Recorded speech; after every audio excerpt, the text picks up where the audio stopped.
আসসালামু আলাইকুম, কেমন আছেন গো আপনারা সকলতে? আজকে আমি মজাদার আলু দিয়া ডিম দিয়া কেমনে রান্ধি হেটা খালি চাইতেন। মাঝে মাঝে বুদ্ধি করে রানবেন, বুঝছেননি? বুদ্ধি করে রানলে সেই মজা হয়। আজকে আমি কই তরকারি যখন কম রাইতে আবার কি রানবো, এলাই কত আলু ভাজি করে লাই। পরে মনে মনে কইলাম আলু ভাজির লগে একটা ডিম ভেঙ্গে দিয়া দিই, তুই তো মজাটা লাগবো নি। কইলে আপনারা পেঁয়াজ দিবেন, রসুন দিবেন, কাঁচামরিচ চিরা দিয়ে দিবেন আর 2টা তেজপাতা দিবেন। এই তেজপাতার আর যে কি গুণ বুঝছেননি, 10টা হইলে 1 বস্তা তেজপাতা পাওয়া যায়। আর সেই তেজপাতার কত গুণ, এজন্য মানে কম দামি জিনিসেরও অনেক গুণ থাকে, আবার কিছু কিছু মানুষের অনেক গুণ থাকে। এজন্য কাউকেই কষ্ট না দিয়া সবাইরই ভালোবাসা দেওয়া দরকার, বুঝছেন? এই তেজপাতারও ভালোবাসা খাইবেন, কম দামি দেখে আবার দিয়েন না না বলে এটা 1 বস্তা পাওয়া যায়, এটা খায় দিলে কি মজা হইব নি।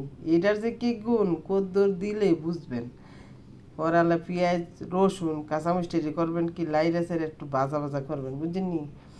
এটাতে যদি আপনারা 2টা প্লেট ভাত না খাইতারেন পরে আল্লাহ আমারে কইেন যে কি গো কি শিখান আমনে, উটু দি ভালো লাগে না।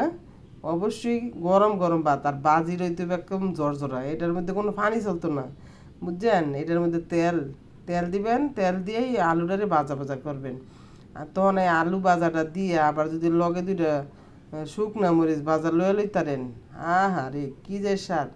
কোনো লাগবো, মাছ লাগতো না, এই ডিম দিয়ে আলু দিয়ে ভাজি দিয়ে আপনারা খাইতে পারবেন অনেক মজা করে। বিশ্বাস না হইলে একবার বাসায় ট্রাই করবেন, ট্রাই করে পরে যদি মজা নয় আমারে কমেন্ট করে জানাইবেন।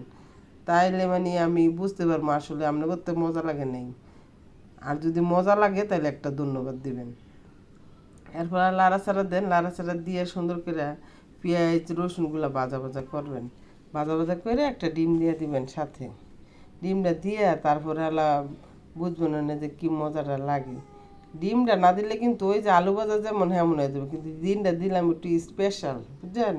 মাঝে মাঝে একটু স্পেশাল করে খাওয়া লাগে না, যেহেতু এনে মাছ দিই নেই।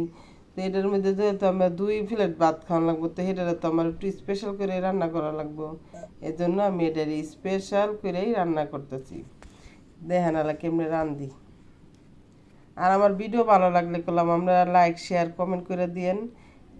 কে লেগে বারবার আপনাদের কই, আপনারা যদি লাইক শেয়ার কমেন্ট না করেন, এই যে আমি হুদাই সারা দিন সারা রাত ফেসাল পারতেছি আর পারতেছি আর আমার সাফারি ভাঙতাছি, এটা একটা হুদ দেয় বৃথা।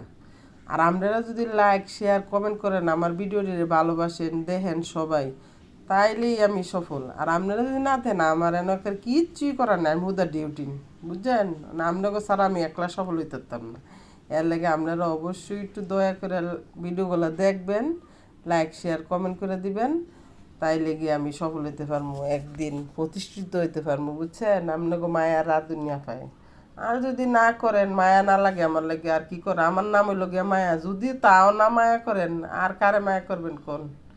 পরে এটার মধ্যে আবার আপনারা একটু হলুদের গুঁড়া দিয়ে দিবেন, স্বাদ মতো লবণ দিয়ে দিবেন, দিয়ে আলুটি দিয়ে দিবেন। আলুটি করবেন কি, আর আরেকটা টিপস আছে, বুঝছেন? আমি আলুগুলা কিন্তু করি নেই, মানে চুলি নেই, না চুললেই আপনার চুলকার সাথে বাজছি।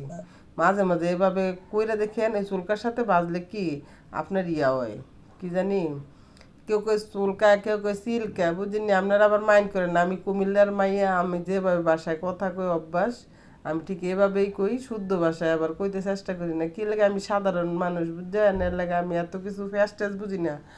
মানে আপনারা করবেন কি, এই চুলকা লগে কি আলুটা ভাঙে না, ওই আলুটার ভাজাটা সুন্দর হয়। আপনি করলার সাথেও যদি দেন না, চুলকার সাথে দিবেন। আলুর চুলকা তো একটু পাতলা রসুনের সিল্কার মতো, এটা কোনো ব্যাপার না, বুঝছেন? ভিটামিনে ভরপুর, বুঝছেন? মাঝে মাঝে এমনি বাজবেন, একদম কোনো পানি ব্যবহার করবেন না, এই জায়গায় একদম ভাজা ভাজা করবেন, তেল একটু বেশি দিয়ে দেখবেন কি যে স্বাদ। কোনো মাছ মাংসের কোনো দরকার নেই, একবার অবশ্যই ট্রাই করবেন আমার ভিডিওটা। সবাই ভালো থাকবেন, সবার মঙ্গল কামনা করে আজকের মতো বিদায় নিচ্ছি। আল্লাহ হাফেজ।